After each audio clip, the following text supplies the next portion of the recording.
말씀을 가지고 초대교회 키워드라는 제목으로 은혜 받기를 원합니다. 전호자고 계신 분들과 인사하겠습니다. 좋은 교회 만들어 갑시다. 아담과 하와가 타락한 이후에 이 땅에 저주가 왔다. 세상은 죄로 물들었다. 성경은 우리에게 분명히 말합니다. 생각해 보십시오. 죄로 물든 세상에 무슨 소망이 있겠습니까? 타락한 세상에 무슨 생명의 역사를 기대할 수 있겠습니까? 저주가 왔으며 많은 사람이 죽음의 그늘 아래서 신음하게 되었다고 하는 사실을 깨닫게 된다면 이 세상은 정말 절망의 땅이고 죽음의 땅입니다. 그러나 이 세상은 하나님이 만드셨기에 하나님이 이 세상을 그대로 방치하고 계시지 않는다는 사실을 믿습니다. 죽음의 땅, 절망의 땅에 새로운 소망을 허락해 주시고 생명의 역사를 이루어 주시고자 하나님은 그 아들 예수 그리스도를 세상에 보내시고 그 아들을 통해서 죽음의 땅을 생명의 땅으로 그리고 절망의 땅을 소망의 땅으로 삼아 주셨습니다. 그러므로 예수님은 우리의 소망이 되시고 예수님 밖에는 우리의 소망이 없음을 깨닫고 살아가는 성도가 되시기를 주의 이름으로 간절히 바랍니다. 이 세상에 생명의 역사를 말할 수 있는 것은 오직 예수 그리스도이심을 믿습니다. 나는 부활이요 생명이라, 나는 길이요 진리요 생명이라. 주님은 생명의 역사를 우리에게 강조하고 강조하시며 이 죽음의 땅에서 생명의 역사를 이루어 주셨으니 오늘도 예수님 믿고 생명의 자리에서 하늘 소망 가운데 살아가는 우리 모든 성도가 되시기를 주님의 이름으로 간절히 축원합니다. 바로 그 예수님을 믿고 따라가는 사람들, 그 사람들이 바로 그리스도인이고 바로 예수님이 행하신 그 일들을 행하는 그리스도인들이 모여 하나의 공동체를 이룬 것이 바로 교회입니다. 그러므로 교회는 예수님을 나의 구주로 고백하는 사람들이 모여서 성령으로 하나가 되어 하나님의 말씀을 세상에 전하고 예수 복음을 전하는 곳이 바로 교회가 되는 거 믿으시기 바라며 오늘 우리의 교회가 그런 교회가 되고 있는지 날마다 체크하고 점검하면서 하나님의 기뻐하시는 교회를 이루어야 될 줄로 믿습니다. 이 세상에 생명의 빛은 오직 예수 그리스도입니다. 그 예수님을 따라가는 그리스도인들이 그래서 세상의 빛이 되어야 합니다. 그 그리스도를 따라가는 이 신앙 공동체 교회가 세상의 빛으로 삶을 살아가야 됩니다. 유일한 빛이 꺼진다면 더 이상 이 세상에는 밝힐 길이 없다는 사실을 깨닫는다면 오늘 교회가 밝은 빛이 되어서 어두운 세상을 비춰주지 않는다면 세상은 더 이상 소망이 없으며 세상은 어둠의 그늘 속에 가리워진 절망의 상태가 된다는 것을 반드시 깨닫고 오늘 교회가 빛이 되어서 이 땅의 많은 사람들을 생명의 길로 인도하는 거룩한 사명을 잘 감당할 수 있도록 준비하고 나를 가꾸고 말씀으로 무장하고 그렇게 함으로써 하나님 영광을 돌리는 우리 가톨교회와 모든 성도가 되시고 한국교회의 모든 성도가 될 수 있기를 주님의 이름으로 간절히 축원합니다. 그러므로 다른 데는 잘못돼도 교회는 잘못되면 안 되고 다른 데는 타락해도 교회가 타락하면 안 되는 이유는 세상의 유일한 소망이기 때문에 그렇습니다. 2000년 교회 역사가 오늘 이 땅의 전통을 가지고 각각 곳곳에서 교회를 세우고 있습니다. 그런 교회들이 어떤 교회는 역사의 뒤편으로 사라져갔고 어떤 교회는 지금도 그 역사를 이루어가는 그러한 주님의 교회가 되고 있음을 볼 수가 있습니다. 초대교회, 소아시아 교회, 7교회 요한계시록에 언급된 7교회의 이야기를 보면서 그때 그 교회들이 얼마나 찬란한 역사를 전통을 가지고 있었습니까? 그런데 지금은 그냥 폐허만 남아있고 그냥 그대로 빈터에 아무런 흔적도 없는 그런 교회, 이름뿐인 교회, 역사만 찬란했지 아무것도 현재 존재하지 않는 그런 교회의 빈터를 성지순례하면서 보게 됩니다. 그런데 그 중에 하나의 교회, 서머나 교회는 지금도 그곳에서 예배를 드리고 있어요. 2000년 된 교회, 그 교회의 역사를 보면서 어떤 교회는 역사의 뒤편으로 사라지지만 어떤 교회는 끊임없이 주님 오시는 날까지 변함없이 세상의 빛과 소금의 역할을 감당하고 있다는 사실을 깨달을 때 다른 교회 생각할 거 없어요. 우리 가톨교회는 정말 주님 오실 때까지 이 갈산동 지역의 빛으로 존재하고 할 수 있을까? 더 나아가서 한국교회는 이 한국 지역에 하나님의 거룩한 빛을 전할 수 있는 교회로 우뚝 설 수 있을까? 오늘 우리는 심각하게 우리 교회의 모습을 점검하고 바른 교회, 하나님이 기뻐하는 교회, 역사 속에서 없앨 수 없는 그런 교회로 우뚝 서야 된다는 사실입니다. 어떤 교회가 끝까지 하나님의 손에 붙들려 주님 오시는 날까지 쓰임받을 수 있을까? 그건 바로 하나님이 원하시는 교회의 모습을 가지고 살아야 된다는 말씀입니다. 바른 교회가 어떤 교회일까? 바로 사도행전에 그 교회가 언급되어 있습니다. 우리 사도행전에 언급되는 교회를 소위 초대교회라고 얘기를 합니다. 초대교회, 처음 교회를 말하는 것이죠. 처음 교회가 어떻게 시작됐을까?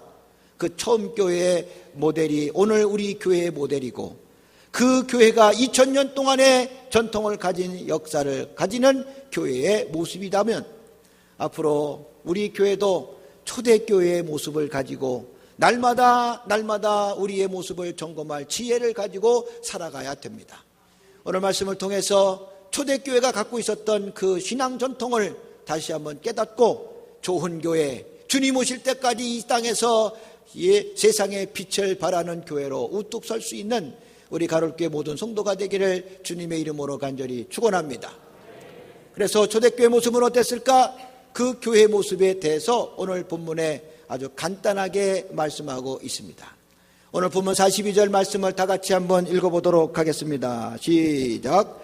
그들이 사도의 가르침을 받아 서로 교제하고 떡을 떼며 오로지 기도하기를 힘쓰니라.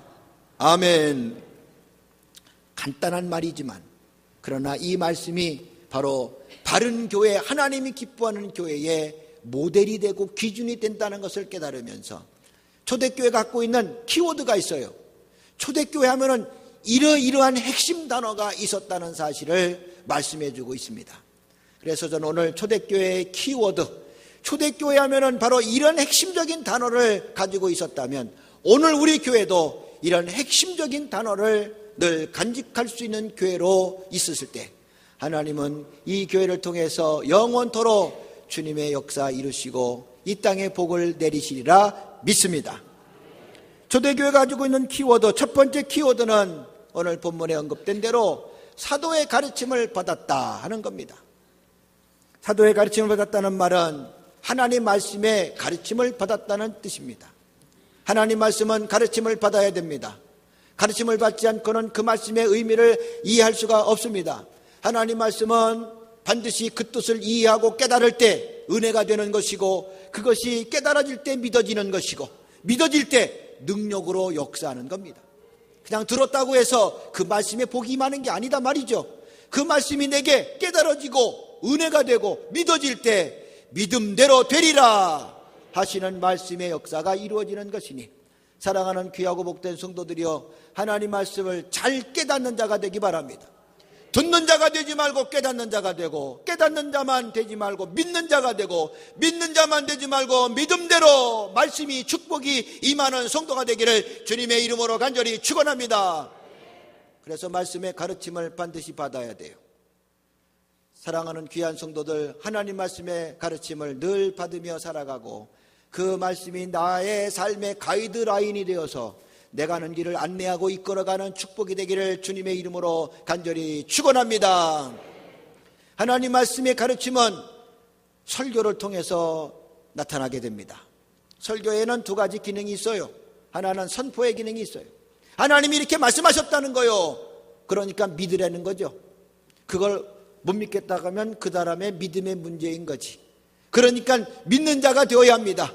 주여, 내가 믿음 없는 것을 도와주시고 믿는 자가 되게 하소서. 도마에게 말씀하신 주님, 도마야 보고 믿느냐? 보지 않고 믿는 자가 복되도다.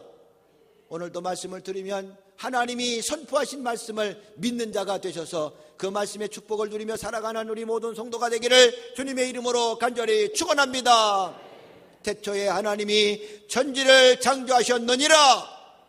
이거는 선포화된 말씀이지 그렇기 때문에 천지를 창조하신 것을 믿음으로 고백해야 되는 것이지, 내가 본 적이 있냐, 그날 있었냐, 그걸 어떻게 증명하냐, 그걸 어떻게 아냐 라고 따지기 들기 시작한다면 그의 불신앙은 창조의 축복과 무관하게 된다는 것을 깨달아야 합니다. 그러므로 선포된 말씀은 믿어주시기를 바랍니다. 또 하나님의 말씀에 여러 가지 난해한 얘기들이 있습니다. 그런 것은 교육을 받아야 돼, 가르침을 받아야 돼요. 그래서 설교의 두 번째 기능에는 교육적 기능이 있다는 얘기죠. 말씀의 교육을 받으면서 말씀이 깨달아지고 은혜가 되고 몰랐던 사실이 알아지게 되고 안 보였던 것이 보이게 되고, 여행을 다니는 사람이 하는 말이요, 아는 만큼 보인다, 그런 얘기예요. 아는 만큼 보이는 거야. 여행을 아무리 다녀도 내가 알지 못하면 그냥 건물이고 그냥 돌멩이일 뿐입니다. 그런데 안다면 돌멩이도 의미가 있고 거기에서 역사가 있고 전통이 만들어지고 교훈을 받게 되는 거죠. 하나님 말씀도 마찬가지죠. 여러분, 무조건 믿는 것도 중요하지만 알고 믿는 게 더 중요하다는 거 믿으시기 바랍니다. 그래서 가르칠 때 잘 배워야 하고, 잘 배워서 그만큼 아는 만큼 믿음이 생겨지게 되고, 그 믿음이 내 안에 큰 능력이 되고 축복이 되는 우리의 모든 성도 되시기를 주의 이름으로 간절히 축원합니다. 그래서 가르침을 받아야 되는 거예요. 초대교회는 이렇게 가르침을 받았다. 초대교회 핵심 단어, 가르침을 받은 교회. 오늘 우리 교회도 가르침을 받는 교회가 되시기를 주의 이름으로 간절히 축원합니다. 강단에서 선포되는 말씀들을 그대로 받아들이는 은혜가 있기를 주님의 이름으로 간절히 축원합니다. 근데 더 중요한 게 있어요. 초대교회가 가르침을 받았으나 사도의 가르침을 받았다 그랬어요. 하나님 말씀의 가르침을 받았다고 말씀할 수도 있었겠으나 사도의 가르침을 받았다고 말했다는 사실이 더 가르침이라는 말보다 더 중요하다는 것을 알아야 합니다. 왜냐하면 성경의 말씀 누구에게 배웠느냐가 중요하다는 뜻입니다. 그 성경의 말씀을 어떤 사람이 가르쳤느냐, 거짓 선지자가 가르쳤다면 성경의 말씀은 동시에 진리의 말씀이 거짓말이 되는 거고, 성경의 말씀이 이단이 가르쳤다면 그 이단의 이야기가 되는 거고, 성경의 말씀이 엉뚱한 사람이 가르쳤다면 엉뚱한 얘기가 되는 거예요. 우리 한국교회 이단으로 지금 몸서리치고 있지 않습니까? 이단의 역사를 보면 초창기 이단들은 신비주의적인 것 가지고 사람들을 현혹시켰어요. 나잡아뜨리고 입에 개거품을 물게 하고 병 고치고 뭐 환상을 보고 신비적인 그런 측면에서 성도들을 미혹했단 말이죠. 물을 먹으면 어떤 질병도 낫는다고 그렇게 거짓말로 그 물을 사 먹게 했고, 그리고 기도받으면 뭔가 그들에게 나타날 것만 같은 그런 것 가지고 그들을 현혹시켜서 초대 이단의 역사는 신비주의적 것으로 역사가 됐어요. 그러나 점점 시간이 흘리면서 이단들이 전략을 바꾸기 시작하는데, 그때부터는 이제는 성경을 가지고 성도들에게 접근하기 시작합니다. 성경 교육을 통해서 그들에게 접근하는 거죠. 대표적인 성경을 가지고 우리를 현혹시키는 대표적인 이단들라면 우리는 신천지를 들 수가 있어요. 신천지는 공부방이라고 하는 것을 통해서 사람들을 교묘하게 이끌어냅니다. 아무개 어디 가면 성경을 잘 가르치는 어떤 분이 계신데 한번 공부하지 않겠냐고 딱 한 번만 들어보라고, 더도 들도 말고 딱 한 번만 들어보라고 유혹합니다. 그가 거기 갈 수밖에 없도록 사전에 밥도 사주고 선물도 주고 여러 가지 이런 공세를 합니다. 그래가지고 이제 거기 데리고 가려고 할 때, 가자 그러면 먹은 게 있으니까, 받은 게 있으니까 한 번은 가주게 되는 거죠. 그게 바로 공부방입니다. 공부방은 장소가 지정돼 있잖아요.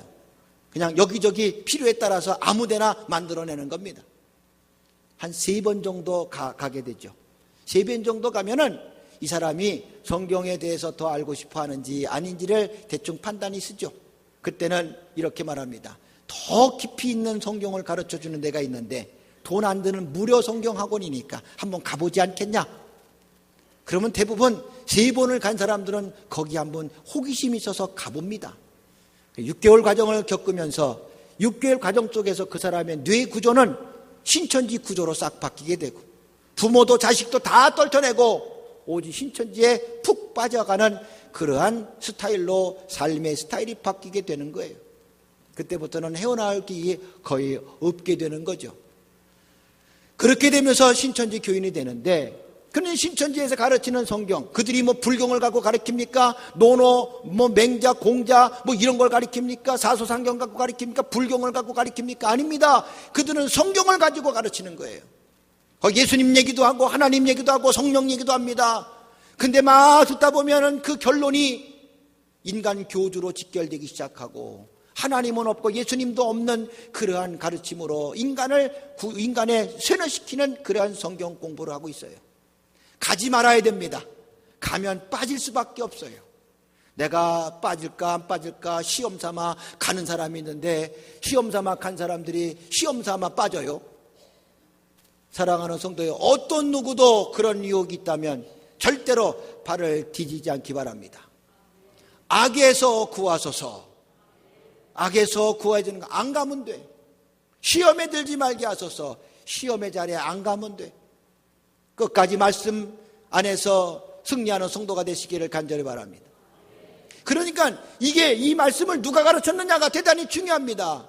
초대교회도 이단들이 많았습니다. 여기저기서 다 쥐들이 하나님 말씀 전하고 예수님 말씀 전한다고 떠들어댑니다. 그런데 알고 보니까 이상한 이단이 되었고, 예수신앙과 벗어나는 그런 악한 이단 멸망의 길로 쳐들어가게 되는 그러한 결과를 가져오게 됐습니다. 그런데 초대교회 성도들은 철저했습니다. 우리는 사도가 가르쳐주지 않는 것은 절대로 가르침으로 받지 않겠다. 사도가 누굽니까? 예수님을 몸소 경험했던 사람들이요. 3년 동안 예수님과 동고동락하면서 예수님이 행했던 일들, 예수님이 말씀하셨던 것을 예수님을 누구보다 잘 알고 있었던 사람이요, 예수님을 몸으로도 경험하고 성령으로도 경험했던 사람들이 사도들이요. 그러니 얼마나 예수님을 잘 알겠어요. 그들이 예수님을 전하고 하나님을 전하는 게 진짜요. 초대교회 성도들은 바로 사도들의 가르침을 받아서 흔들림 없는 신앙을 가지고 살아가게 된 줄로 믿습니다. 오늘도 이 땅에 많은 이단들이 난무하고 있을 때 성도들이 넘어져가는 것은 공통적인 게 있어요. 제 교회에서 말씀을 듣는 일에 열심을 내지 않아. 말씀을 들을 때마다 불평하는 게 더 많아지고 원망하는 게 많아지고, 내 교회에서 말씀을 잘 듣고 은혜 받는 사람은 절대 이단에 빠지지 않습니다. 사랑하는 성도요, 오늘 시대에 하나님 말씀을 제대로 가르칠 수 있는데 검증된 데가 있다면 바로 내가 다니는 교회가 가장 안전한 데임을 믿으시기 바라고, 내가 섬기는 교회, 다니는 교회 목회자가 가르치는 그 성경 교육이 가장 안전하고 정통적인 교육인 줄을 깨닫고 그 말씀에 귀를 기울이며 믿음의 승리를 이룰 수 있는 성도가 되기를 주님의 이름으로 간절히 축원합니다. 사도의 가르침을 받았다는 것, 오늘 시대에 내가 다니는 교회 목회자에게 성경교육을 배웠다는 것, 그런 의미입니다. 그런 교회가 건강한 교회고 튼튼한 교회로 하나님이 쓰시는 줄로 믿습니다. 우리 가롤교회와 한국교회가 사도의 가르침을 받았던 초대교회 키워드, 핵심 단어를 늘 간직하고 있는 교회가 될 수 있도록 노력하며 애쓰는 성도가 되기를 주님의 이름으로 간절히 축원합니다. 두 번째 초대교회 키워드는 따라하겠습니다. 서로 교제. 서로 교제는 말 그대로 서로가 마음을 터놓고 마음을 나누고 정을 나누고 하나 되어가는 그런 과정들을 말하는 것이죠. 교회의 중요한 모습이 뭐냐? 하나됨입니다. 교회 안에서는 하나 되는 일이 일어나야 합니다. 성령도 하나요, 말씀도 하나요, 성경도 하나요, 믿음도 하나요, 예배도 하나요, 모든 게 하나입니다. 교회는 하나가 되어야 합니다. 그런데 교회의 여건을 보면은 하나가 될 수 있는 요건들이 많잖아요. 왜냐하면 다 달라. 사람들이 다 달라. 비슷한 구석이라고는 한 개도 없어. 일단 나이가 다 달라. 이제 막 태어날 아기부터 곧 돌아가실 아주 노년에 계신 분들까지 나이가 천차만별. 자라온 배경도 다 달라. 그냥 인천에서만 자란 사람만, 산 사람만 모이는 데가 아니야. 전국 팔도에서 다 살다가 이곳에 모여 있어. 고향도 다르고 생각하는 거 다르고 배운 것도 다르고 습관도 다르고 관습도 다르고 전통도 다르고 다 다른 사람들이 모였어. 다 다른 사람이 모였기에 하나 되기가 정말 어려워요. 질이 멸려 사분오해할 수밖에 없는 그러한 상황 속에서 교회는 그래도 하나가 되어야 합니다. 이 하나가 되기 위해서 가장 중요하게 해야 될 일이 뭐냐? 교제하는 일이에요. 그래서 교제해야 됩니다. 교제하는 마음으로 옆 사람에게 인사하겠습니다. 사랑하고 축복합니다. 이게 교제의 시작입니다. 서로 인사 나누면서 교제가 시작되는 거예요. 성도들의 교회에서 만나면 인사 나누는 좋은 전통을 세워가시기를 간절히 바랍니다. 네가 나보다 나이가 어리니까 네가 먼저 인사해라 하고 기다리는 건 세상적인 방법이에요. 교회에서는 먼저 본 사람이 인사하면 좋겠어요. 왜 아멘을 안 하시나 모르겠어요. 교회에서는 세상과 달라서 먼저 인사하면 좋겠어요. 먼저 보는 사람이. 그렇게 인사하시기 바랍니다. 세상은 높은 사람이 인사를 받으려고 끝까지 아랫사람이 인사할 때까지 기다리고 배내물고 있지만 진정한 교회, 하나님의 교회는 뭐라 그랬어요? 큰 자가 되려면 낮아져라. 큰 자가 되려면 먼저 인사해라. 예, 먼저 인사한다는 거, 그 말이 정확한 말일지 모르지만 더 정확한 말은 먼저 본 사람이 인사해라. 그래서 정말 서로 교제가 이루어지기를 바랍니다. 새 가족들이 교회 와서 그 교회는 사랑이 없니 있니 그런 소리가 어디부터 시작되냐면 인사를 했나 안 했나, 누가 내가 왔는데도 알아주지도 않고 말이야, 닭조통깨 뭐 쳐다보듯이 손가 개인가 모르겠네, 하여튼 뭘 쳐다보듯이 이렇게 쳐다보고 있다고. 그래서 이 교회는 사랑이 없어, 그렇게 얘기하는 사람들이 많아요. 우리 가롤교회는 그냥 낯선 사람이 오면 다 가롤교회 성도인 줄 알고 먼저 가서 인사할 수 있는 그런 센스 간직하시기를 주님의 이름으로 부탁합니다. 서로 교제는 이렇게 시작하는 거예요. 그리고 나서 조금 교제가 발전이 되면은요, 그 다음에 이제 밥을 먹어요. 밥. 식탁에서 앉아서 밥을 먹습니다. 오늘도 점심 먹는데 같이 앉아서 밥을 먹으면서 교제하는 시간 갖기 바랍니다. 물론 배고파서 밥은 먹는 거지만, 그러나 사람에게 밥 먹는 거는 두 가지요. 배고파서 먹는 것과 교제하기 위해서 먹는 거예요. 짐승들은 말이죠, 먹을 것 갖고 싸운단 말이에요. 내가 더 먹으려고. 근데 사람들은 먹을 것 가지고 나누면서 사랑을 나누고 정을 나누고 마음을 나누게 되는 거예요. 근데 사람이 먹는 것 갖고 싸운다? 짐승만도 못한 거예요. 사랑하는 우리 가롤교회 모든 성도, 먹으면서 사랑도 나누는 교제의 역사가 일어나시기를 주의 이름으로 간절히 축원합니다. 초대교회가 가지고 있었던 키워드, 서로 교제. 이 말은 뭐냐? 초대교회는 서로 교제하면서 인사하면서 식사하면서 하나가 될 수 있는 자리로 나가게 됐다는 거죠. 저를 몰랐는데 저를 알게 되고, 저가 어떤 사람인지 몰랐는데 그런 사람인 줄 알게 되면서 좀 더 마음으로 와닿고 종으로 와닿게 될 때 우리는 나도 모르게 하나가 되어가는 겁니다. 그래서 초대교회를 가리켜서 식탁 공동체다, 그런 말을 하기도 합니다. 오늘 본문 46절의 말씀을 보아도 날마다 마음을 같이하여 성전에 모이기를 힘쓰고 집에서 떡을 떼며 기쁨과 순전한 마음으로 음식을 먹고. 초대교회는 음식을 먹었다고 얘기하고 있어요. 어떤 마음으로? 순전한 마음으로 음식을 먹었다. 여러분, 밥을 먹을 때마다 사람들은 순수한 마음을 갖고 먹을 때가 별로 없어요.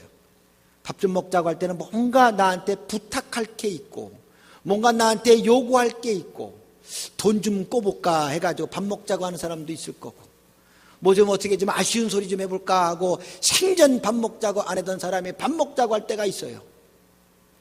생전 밥 먹자고 말하던 사람이, 안 하던 사람이 밥 먹자고 할 때는요, 이게 또 뭘 또 달라고 나한테 이럴까, 그런 생각이 퍼뜩 들 때가 있어요. 그런데 초대교회 성도들은요, 돈 꾸려고 밥 먹지 않았어요. 그들은 정말 기쁨과 순전한 마음으로, 순수한 마음으로 같이 밥을 먹었다는 거예요. 거기에서 아름다운 교제가 일어나게 되고 서로 교제가 일어나게 되니 얼굴도 다르고 신분도 다르고 배운 것도 다르고 가진 것도 다랐던 천차만별의 사람들이 어느 틈엔가 마음을 같이 하게 되고 하나가 되는 역사가 일어나게 된 줄로 믿습니다. 이게 교회의 아름다운 모습이 아닐 수 없는 것이죠. 2000년 초대교회로 시작해서 2000년 교회 역사가 바로 이 하나됨을 위해서 서로 교제가 잘 됐을 때 그 교회는 여전히 지금도 세상의 빛을 바라는 사명을 감당하고 있으니 우리 가롤교회의 꿈이 되고 앞으로 100년, 1000년 주님 오실 때까지를 향해서 달려가는 우리의 신앙 여정이 될 수 있기를 주님의 이름으로 간절히 축원합니다. 할렐루야. 이런 교회는 망할 수가 없다는 거죠. 역사의 교훈 가운데 한 나라가 망하는 걸 보면 그 나라가 망하는 거 외세 침략 때문에 망하는 경우가 있지만 외세 침략을 통해서 망하는 경우도 있지만 또 하나의 경우는 안에서 하나가 되지 않고 자꾸 분열이 되고 사분오열, 지리멸렬, 갈팡질팡 이랬다 저랬다 왔다 갔다 설왕설래 하는 그런 과정 속에서 어느 틈엔가 하나가 되지 못하고 찢어지는 그런 결과를 가져오게 되는 것이죠. 우리가 잘 아는 고구려 역사를 봐도 그래요. 고구려가 참 강대국이었잖아요. 근데 그 나라가 나당연합군에 의해서 망하게 되는 그런 과정을 보면 나당연합군이 굉장히 셌느냐? 물론 그럴 수도 있겠지만 더 결정적인 거는 그 안에 권력 투쟁 때문에 분열이 일어나고 나라가 결국은 망가지게 된 상태에서 외세의 침략을 받고 결국 망가지게 되었다는 것은 우리 역사 속에서 받는 교훈입니다. 분열은 망하는 징조요. 초대교회가 지금까지 망하지 아니하고 하나님의 역사를 이룰 수 있었던 좋은 전통 가운데 하나됨을 위해 서로 교제했다는 것.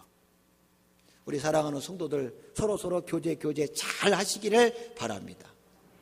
주의 선한 일에 쓰이기 위해서 마음을 모으는 성도가 되기 바랍니다. 오늘 초대교회 성도들은 마음을 같이 했는데 어떻게 같이 했느냐?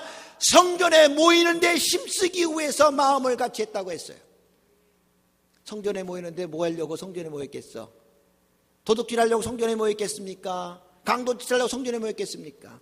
기도하려고 모였을 테고, 말씀 들으려고 모였을 테고, 예배하려고 모였을 테고, 하나님 앞에 바로 서려고 모였을 테고, 나의 죄를 회개하려고 모였을 테고, 하나님의 뜻을 이루며 살아가려고 모였을 테니 그렇게 마음을 같이 해서 성전에 모이기 힘썼던 교회는 하나님이 끝까지 그 교회를 책임져 주시고 주님 오실 때까지 세상의 빛을 발하는 교회로 삼으실 줄로 믿습니다.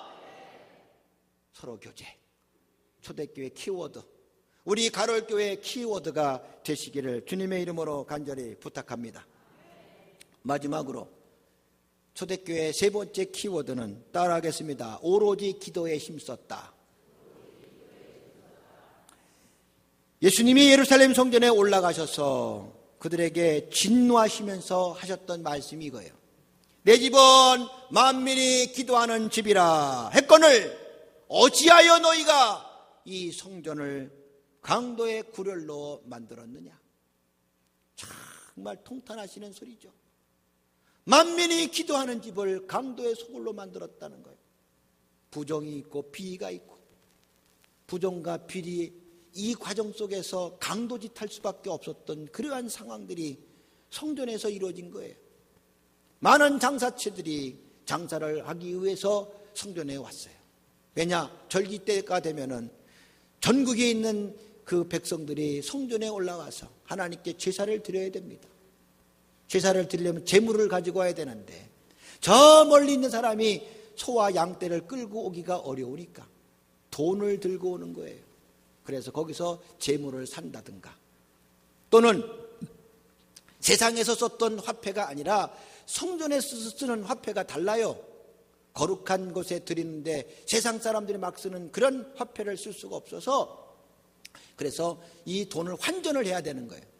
환전하는 과정에서 이익이 발생하게 되고 그 차액을 많이 먹이게 되니까 만약에 100원을 줬는데 100원을 받아야 되는데 50원밖에 못 받는 거야.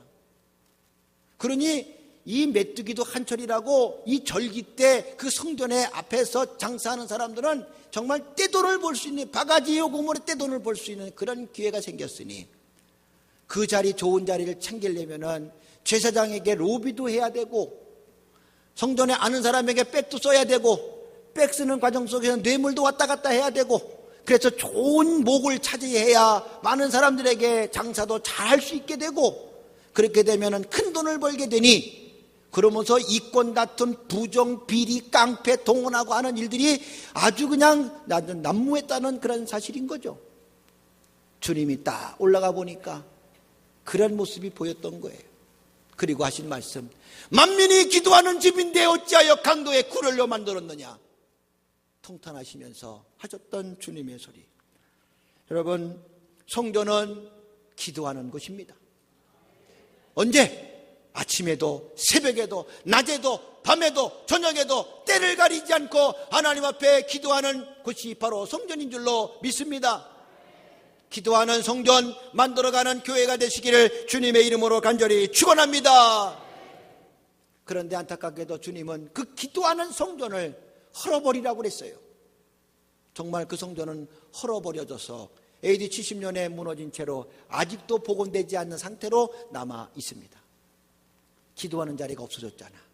만민이 기도하는 성전이 없어졌으면 기도 못하잖아.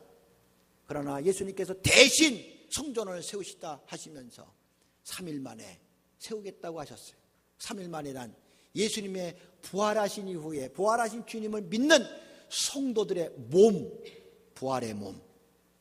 바로 오늘 성전은 건물로서의 성전이 아니라 그리스도의 사람들, 당신의 몸이 바로 성전이라고 가르쳐 주시면서 이제 우리가 어디에서든지 기도하는 게 그게 바로 성전이 되고 있다는 것을 말합니다. 그러므로 이렇게 몸된 성전을 갖고 있는 그리스도인들이 모여서 하나의 공동체를 이루었으니 이 공동체가 바로 교회고, 그 교회가 모이면 기도하는 일을 해야 된다는 사실을 말씀하고 있는 거죠. 초대교회 성도들에게는 그들 나름대로의 성전은 없었어요. 예루살렘 성전을 말하는 거였죠. 그러나 예루살렘 성전이 무너진 이후에는 그들은 각자 초석 곳곳에 자기들이 처해 있는 곳에서 그들이 모여서 어디서든지 기도함으로써 이제는 예루살렘 성전에서만이 아니라 네가 처해 있는 어느 곳에든지 모이면 기도해라. 성전된 몸으로 기도를 명령하셨다는 말씀입니다. 그래서 우리는 이렇게 기도를 하게 되고, 그래서 그리스도인은 기도하는 성도가 되어야 하는 것이죠. 초대교회는 바로 이렇게 기도하는 교회였다는 사실을 갖고 있습니다. 오늘 우리 교회도 기도하는 교회가 되시기를 주님의 이름으로 간절히 축원합니다. 새벽에도 기도하시기 바랍니다. 낮에도 기도하시기 바랍니다. 밤에도 기도하시기 바랍니다. 때를 가리지 않고 쉬지 말고 기도하라 하시는 하나님의 말씀을 이루며 기도하는 교회, 하나님이 기뻐하는 교회를 만드시기를 예수님 이름으로 간절히 축원합니다. 그런데 초대교회와 우리와 기도가 같지 않았다는 것을 말하고 있어요. 초대교회 성도들은 어떻게 기도했는가? 초대교회 성도들 오늘 말씀 보니까 그들은 오로지 기도에 힘쓴 거예요. 오늘 우리의 차이점이 뭐냐? 우리는 기도는 하는데 기도에 힘쓰지는 못하고 있다는 거죠. 기도는 하는데 오로지 기도하지는 않다는 거예요. 초대교회 성도들은 기도만이 해답이다, 기도만이 전부다, 기도의 방법과 기도 외에는 방법이 없다. 그들은 기도의 가치, 기도의 능력, 기도의 소중한 의미를 잘 깨달아서 정말 무슨 일이 생길 때마다 기도해야 돼, 무슨 일이 생길 때마다 기도해야 돼, 기도해야 돼. 이게 오로지 기도에 힘쓰는 자의 태도입니다. 그런데 어느 틈엔가 우리는 기도는 하는데 오로지 안 해.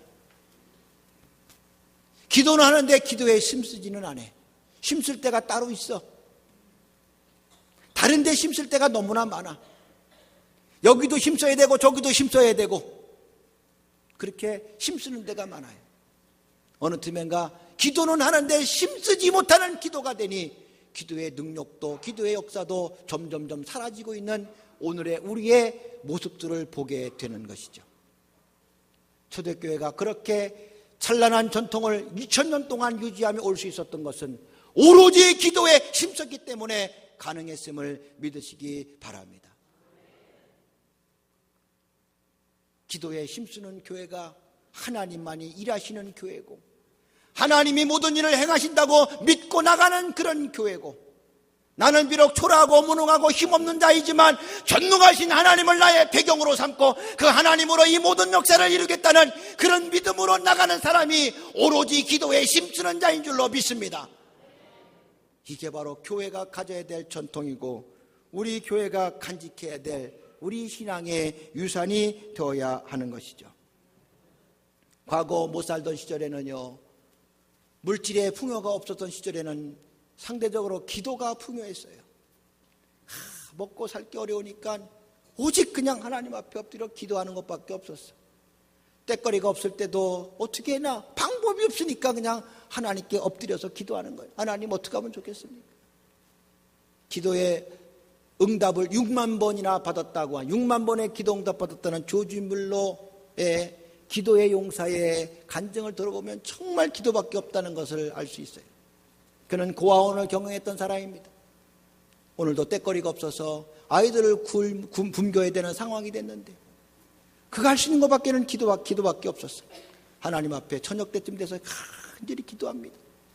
하나님, 오늘 우리 아이들이 먹을 게 없는데 어찌 하면 좋겠습니까? 기도하고 있는데 저 멀리서 마차가 오는 소리가 들립니다. 누구가 이 시간에 올까? 알고 보니까 빵집 아저씨가 그날 빵 팔다가 남은 거 처분할 데가 없어서 가져오는 역사를 보면서 다시 한번 깨닫는 거예요. 기도밖에 없다. 오로지 기도에 힘썼더니 하나님이 먹을 것도 해결해 주시더라. 그게 과거 못 살던 시대 우리의 신앙이었어요. 그 응답으로 어느 틈엔가 우리는 넉넉하게 풍요롭게 살기 시작하니까 이제는 기도가 빈곤해지기 시작하면서 기도가 없어집니다. 하긴 하지만 오로지 힘쓰지 못하는 기도, 그래서 응답도 없고 능력도 없는 형식과 외식으로 가득 찬 기도가 되고 말았다면 이제 오로지 기도에 힘쓰는 교회의 전통을 세워가고 한국교회가 그런 교회로 만들어져 가면서 하나님의 역사를 이루어야 될 줄로 믿습니다. 우리 가톨교회가 오로지 기도에 힘쓰는 교회로 귀한 전통을 세워가고 다가오는 100년, 1000년을 향한 발걸음에 놀라운 주님의 역사가 넘쳐날 수 있기를 주의 이름으로 간절히 축원합니다. 세상 사람들은 기도하지 않는 사람들이요, 그들은 기도의 가치를 모르는 사람들이요, 그러나 그리스도인들은 기도의 소중한 가치를 알기에 누구보다도 기도에 힘을 쏟아야 된다는 걸 깨닫고 우리만 할 수 있는 이 유일한 기도의 삶을 통해서 하나님의 역사를 이루어가는 우리 모든 성도와 교회가 되시기를 주님의 이름으로 간절히 축원합니다. 할렐루야! 은혜 주신 하나님께 박수합니다.